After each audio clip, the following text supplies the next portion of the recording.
बिस्मिल्लाहिर्रहमानिर्रहीम। Class 10th unit 16 basic electronics को हम लेके चल रहे हैं। आज की इस वीडियो में हमारे पास टॉपिक नंबर है 16.2 और टॉपिक का नेम है investigating the properties of electrons. Dear students, अगर आपको याद हो तो इससे पहले की वीडियो में हम टॉपिक नंबर 16.1 थर्मियोनिक एमिशन को बड़ी डिटेल में पढ़ के आ रहे हैं। वहाँ पे हमने ये बात डिस्कस की थी कि भाई जे थॉमसन के अकॉर्डिंग जो कैथोड टर्मिनल से कैथोड रेज एमिट हो रही थी, वो कैथोड रेज नहीं बल्कि इलेक्ट्रॉन्स थे। उनको इलेक्ट्रॉन्स का नाम दिया था जे थॉमसन ने। अब वो जो इलेक्ट्रॉन्स एमिट हो रहे थे उनकी स्पीड हाई नहीं थी, वो बड़े झूम झूम के स्लोली मूव कर रहे थे। एमिट तो हो रहे थे हीटेड फिलामेंट से, लेकिन वो बड़े झूम झूम के आगे जा रहे थे। अब डियर फ्रेंड्स, हम ये चाहते हैं कि उन एमिटेड इलेक्ट्रॉन्स की स्पीड हाई हो, तेजी से जाए, और दूसरे नंबर पे वो सारे के सारे एक ही डायरेक्शन में जाए, एक ही डायरेक्शन में, स्ट्रेट लाइन डायरेक्शन में हाई स्पीड के साथ जाए। ये है हमारा टारगेट। तो अगर आप थोड़ा सा टाइटल पे गौर करेंगे तो आपको अंदाजा हो जाएगा कि हम क्या करने जा रहे हैं। Investigating the properties of electrons, electrons की प्रॉपर्टीज को इन्वेस्टिगेट करने जा रहे हैं। और इसके लिए हेल्प करती है electron gun. Gun gun gun देखें, जब आप फायर करते हैं तो बुलेट जब गन से निकल के जाती है तो एक तो हाई स्पीड से जाती है और बिल्कुल स्ट्रेट लाइन डायरेक्शन में बिल्कुल सीधी जाती है। थोड़े डिस्टेंस के बाद वो जाके थोड़ा सा नीचे हो जाती है। वो भी आगे बताएंगे किस तरह से उसको कंट्रोल किया जा सकता है, लेकिन फिलहाल उसका जब बुलेट निकलती है उस पर गौर करें। तो गन से जब बुलेट निकली, हाई स्पीड से निकली और एक ही डायरेक्शन में गई। यही तो हम चाहते हैं कि ये जो एमिटेड इलेक्ट्रॉन्स हैं, निकलने वाले एमिट होने वाले इलेक्ट्रॉन्स, ये हाई स्पीड से निकले और फिर एक ही डायरेक्शन में जाए। हमारा टारगेट भी यही है। तो फिर देखें इलेक्ट्रॉन गन क्या है। Electron gun is a device help to investigate the properties of electron beam. इसकी ये डायग्राम है जो आपकी बुक में शो की गई है। आपकी बुक में जितनी डिटेल है वही सारी यहां पे पढ़ाएंगे। इससे ज़्यादा भी आपको बता सकते हैं, लेकिन ज़रूरत नहीं है, वो टॉपिक फिर आपकी रेंज से बाहर हो जाएगा। तो हमने उतनी चीज़ें यहाँ पे डिस्कस करनी है जो आपकी बुक में है, ताकि अगर पेपर में कोई क्वेश्चन आ जाए या पेपर में ये लॉन्ग आ जाए। वैसे तो ये लॉन्ग के लिए इंपॉर्टेंट नहीं है, शॉर्ट और एमसीक्यूज़ के लिए आप तैयार करेंगे, लेकिन कभी कभार पंजाब बोर्ड वाले खासकर ठंडी चूस मार देते हैं कि ये लॉन्ग में दे देते हैं। तो अगर लॉन्ग में आ जाए तो यही चीज़ें जितनी मैंने यहाँ पे लिख रखी हैं आपने यही लिख देना, इंशाल्लाह आपको पूरे नंबर मिलेंगे। तो ये जरा डायग्राम देखते हैं। बहुत ही आसान टॉपिक है, छोटा सा टॉपिक है। कंस्ट्रक्शन से डायरेक्शन स्टार्ट करते हैं। यहाँ से स्टार्ट लेने से पहले छोटी सी रिक्वेस्ट है कि जिन्होंने अभी तक इस चैनल को सब्सक्राइब नहीं किया, काइंडली प्यार मोहब्बत दिखाएं, इस चैनल को जरूर सब्सक्राइब कर लें। आपको एक टंगस्टन फिलामेंट चाहिए होगा, 6 वोल्ट की बैटरी सप्लाई, उसके बाद एक हाई पोटेंशियल आपको अप्लाई करना पड़ेगा। लेकिन हाई पोटेंशियल के लिए याद रखिएगा ये पोटेंशियल थोड़ा नहीं होना चाहिए, 1000 प्लस, 1000 से 2000 के बीच में ये आपको पोटेंशियल अप्लाई करना होगा। क्यों अप्लाई करना है वो आगे चल के बताता हूँ। सिलेंड्रिकल एनोड की जरूरत पड़ेगी और उसमें इवैक्यूएटेड ग्लास ट्यूब। तो वो सारी चीज़ें यहाँ पे मेंशन की गई, यहाँ पे जरा देख लेते हैं। डियर स्टूडेंट्स, यहाँ पे देखें कि ये है सबसे पहले हमारे पास एक हीटेड फिलामेंट, सही है, यानी कि एक टंगस्टन का फिलामेंट है। ये जो रेड कलर से मैंने शो किया हुआ है, ये आगे आपके पास हीटेड फिलामेंट। हीटेड अब इसीलिए लिख दिया है क्योंकि इस टंगस्टन फिलामेंट के साथ हमने पोटेंशियल अप्लाई कर रखा है, यानी कि सप्लाई कनेक्ट कर रखी है। 6 वोल्ट की बैटरी हमने यहाँ पे लगा रखी है, उसका पॉजिटिव टर्मिनल, ये उसका नेगेटिव टर्मिनल। तो अब आपको पता है जैसे ही आप यहाँ पे पोटेंशियल अप्लाई करेंगे तो ये सारे का सारा जो फिलामेंट है ये हीट अप होना स्टार्ट हो जाएगा। जैसे ये हीट अप होना स्टार्ट हो जाएगा तो इससे इलेक्ट्रॉन्स एमिट होंगे। तो ये देखें हीटेड फिलामेंट से ये सारे इलेक्ट्रॉन्स क्या हो रहे हैं, एमिट हो रहे हैं। तो हमने लिख दिया कि भाई ये एमिटेड इलेक्ट्रॉन्स है। अब ये जो इलेक्ट्रॉन्स एमिट हुए हैं ये देखें सारे के सारे एक ही डायरेक्शन में नहीं है, एक दूसरे के पीछे लाइन में नहीं जा रहे, बल्कि आराम आराम से झूमते झूमते कुछ पहुंच पाएंगे यहाँ पे, कुछ नहीं पहुंच पाएंगे। तो इस तरह से बड़े मजे मजे के साथ ये जा रहे हैं। हम ये चाहते हैं, हमारा टारगेट है सॉरी, कि ये हाई स्पीड के साथ जाएं और एक ही डायरेक्शन में जाएं। तो फिर हम क्या करेंगे, यहाँ पे डियर स्टूडेंट्स हमने एक high potential, high voltage supply connect कर दी। अब ये जो हाई पोटेंशियल हमने अप्लाई किया है ना, ये याद रखिएगा 1000 प्लस में होना चाहिए, यानी कि 1000 से 2000 प्लस तक आप अप्लाई कर सकते हैं। थोड़ा सा ज़्यादा भी कर सकते हैं, कोई फर्क नहीं पड़ता, लेकिन इससे कम नहीं, ठीक है। ये एमसीक्यू में पूछा जा सकता है। अब जब आप ये हाई पोटेंशियल यहाँ पे अप्लाई करेंगे तो इसका मकसद ये है कि देखें ये पॉजिटिव टर्मिनल है ना, तो यहाँ पे आ गया पॉजिटिव टर्मिनल। अब पॉजिटिव नेगेटिव को क्या करता है, अपनी तरफ अट्रैक्ट करता है। तो ये जो निकलने वाले इलेक्ट्रॉन्स हैं इन पे चार्ज क्या है, नेगेटिव। तो अब ये अगर आराम आराम से झूम झूम के जा रहे हैं तो ये पॉजिटिव हाई पोटेंशियल है, तो ये इन इलेक्ट्रॉन्स को अपनी तरफ खींचेगा। अब एक तरह से तो ये पहले जा भी रहे थे, थोड़ी बहुत इनके पास ताकत थी, एनर्जी थी, ये जा रहे थे, उधर से यहाँ पे आपने हाई पोटेंशियल अप्लाई कर दिया, अब वो हाई पोटेंशियल इनको अपनी तरफ खींचेगा तो ये तेजी से आगे मूव करेंगे, तो स्पीड क्या होगी इनकी, हाई। यही तो हम चाहते थे। तो हाई स्पीड के साथ अब ये आगे जाएंगे। आगे देखें फिर हमने यहाँ पे क्या कर रखा है, हमने यहाँ पे एक सिलेंड्रिकल एनोड, ये देखें सिलेंड्रिकल एनोड कनेक्ट कर रखा है। अब जब ये सारे इधर उधर तो नहीं निकल सकते ना, अब जैसे जैसे यहाँ पे आएंगे इसके अंदर तो आहिस्ता आहिस्ता ये ऐसे इकट्ठे होते जाएंगे, क्योंकि यहाँ पे ना सिलेंड्रिकल एनोड में एक छोटा सा होल है, सुराख। अब ये वहां से सारे इकट्ठे थोड़ी निकल सकते हैं, बल्कि यहाँ से ये एक दूसरे के पीछे आहिस्ता आहिस्ता तरतीब में सेट हो जाएंगे।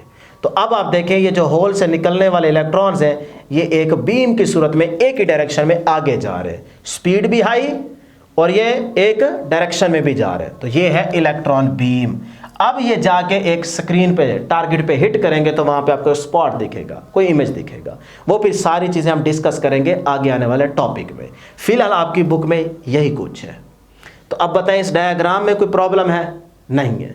अगर कोई प्रॉब्लम है तो वीडियो को पॉज करके पहले कमेंट में क्वेश्चन कर लें, आपको इंशाल्लाह आंसर मिलेगा। यहां तक ये चीजें डियर स्टूडेंट्स हमने सारी इस तरह से देख लेनी है, याद कर लेनी है, डिस्कस कर लेनी है, ये तो था आसान सा काम। अब वो जो इलेक्ट्रॉन बीम है ये वाली, इसको जे थॉमसन ने इलेक्ट्रिक फील्ड और मैग्नेटिक फील्ड में से जब पास करवाया तो उसने देखा कि ये इलेक्ट्रॉन बीम डिफ्लेक्ट कर गई है। ये प्रीवियस टॉपिक में आपको सिर्फ बताया था, अब उसने इस टॉपिक के अंदर शो किया है। देखें कैसे, deflection of electrons by electric field. ये है डियर स्टूडेंट्स वो सारे का सारा प्रीवियस वीडियो वाला सेटअप। अब देखेंगे हमारे पास वही इवेक्यूएटेड ग्लास ट्यूब जिसमें से एयर निकाल दी गई है, यहाँ पे कैथोड टर्मिनल और यहाँ पे क्या है, एनोड टर्मिनल। और सारी सी बात है जब यहाँ पे आप पोटेंशियल अप्लाई करेंगे तो फिर इस कैथोड से इलेक्ट्रॉन बीम निकलेगी। अब ये है इलेक्ट्रॉन बीम, देख रहे हैं इलेक्ट्रॉन हाई स्पीड से, यानी कि इससे आगे की कहानी, ये जो कहानी है ना वो यहाँ से अब स्टार्ट हो रही है। ये देखें ये इलेक्ट्रॉन बीम जा रही है, सारे के सारे इलेक्ट्रॉन्स हाई स्पीड के साथ एक ही डायरेक्शन में जा रहे हैं। आगे हमने क्या किया, यहाँ पे दो प्लेट्स अप्लाई कर दी, एक पॉजिटिव और एक नेगेटिव। P1 प्लेट देखें पॉजिटिव है और P2 क्या है, नेगेटिव।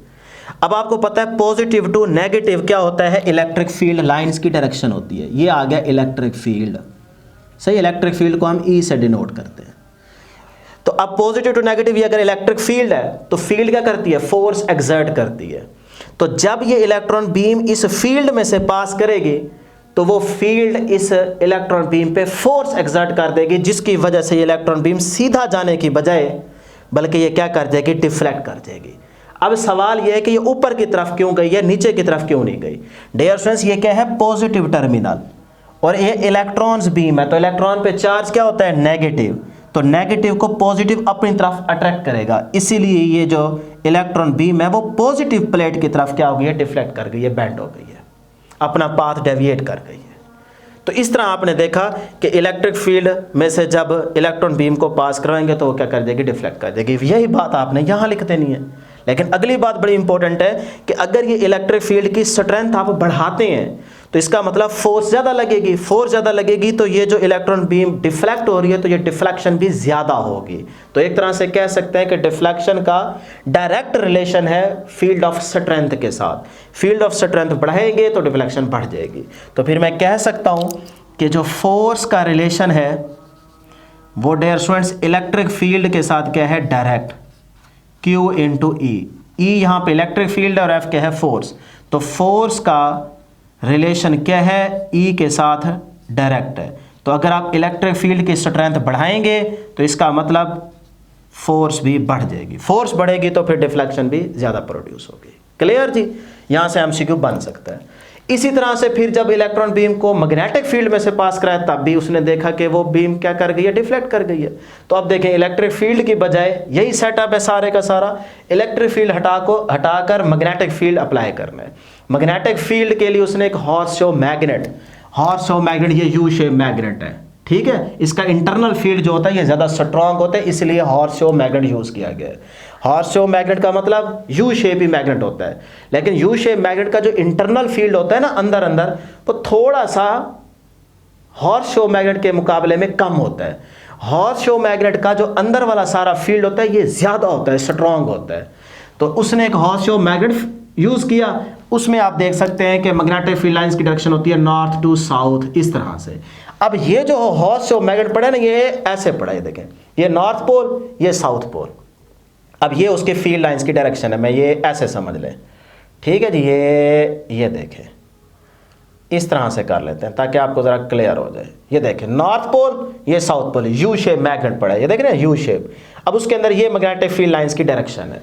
तो अब ये जा रही है बीम, ये देखें। इसका मतलब आपने हॉर्स शो मैग्नेट को इस तरह से प्लेस करना है कि मैग्नेटिक फील्ड के इलेक्ट्रॉन बीम क्या हो, परपेंडिकुलर हो। तो ये मैग्नेटिक फील्ड पड़ा है, ये इलेक्ट्रॉन बीम आ रही, देखें एंगल 90 बन रहा है कि नहीं बन रहा, बन रहा है। इसलिए मैंने लिखा हुआ है राइट एंगल, देखें ना, right angle to the beam of electron. तो ये जा रही है। अब जैसे ही इलेक्ट्रॉन बीम इस फील्ड में से पास करेगी तो ये फील्ड क्या करेगी, उस इलेक्ट्रॉन बीम पे फोर्स एक्सर्ट करेगी, जिसकी वजह से वो बीम डिफ्लेक्ट हो जाएगी, अपना पाथ डेविएट कर देगी।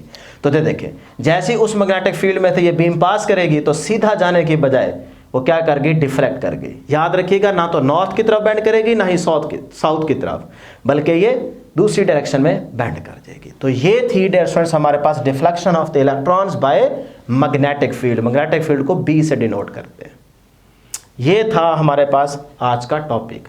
अब देखें, एक नज़र देखें, कोई है प्रॉब्लम? नहीं, बिल्कुल आसान सी छोटी छोटी सी चीज़ें थी। अगर आपने गौर से मेरी बातें सुनी है, समझी है, तो इंशाल्लाह ये टॉपिक अभी बैठे बैठे आपको तैयार हो गया होगा। अगर कहीं पे आप भूल गए कोई पॉइंट तो आप वीडियो को पॉज करें, बैक जाके अपना वो पॉइंट क्लियर कर लें। अब अगर ये टॉपिक आपको समझ आ गया तो इससे कैसे एमसीक्यू बनाए जा सकते हैं, आपसे एमसीक्यू किस तरह से पूछे जा सकते हैं, वो एक छोटी सी एग्जांपल यहाँ पे देख लें, बाकी आप खुद पॉइंट नोट कर लीजिएगा। कह रहा है which of the following material is most commonly associated with the thermionic emission. यहाँ पे क्या है, थर्मोनिक एमिशन ही तो चल रही है। तो देखें जो चीज़ मैंने स्टार्ट से कंस्ट्रक्शन में देखें स्टार्ट से स्टार्ट की है, वही चीज़ें अगर आप उसी तरतीब से याद रख लेंगे तो जितने मर्जी आप एमसीक्यूज बना लें वो सारे के सारे आगे सेट होते जाएंगे और आपको उनकी ऑप्शन पता चलती जाएगी। तो मैंने सिर्फ एक एग्जांपल के तौर पे सेट किया है कि इस तरह बाकी भी पॉइंट नोट करेंगे तो आपके एमसीक्यूज हो जाएंगे। तो बताएं जी फिर कौन सा थर्मोनिक एमिशन के लिए मोस्ट कॉमनली एसोसिएटेड मटेरियल है, गोल्ड, सिलिकॉन, टंगस्टन या फिर कॉपर?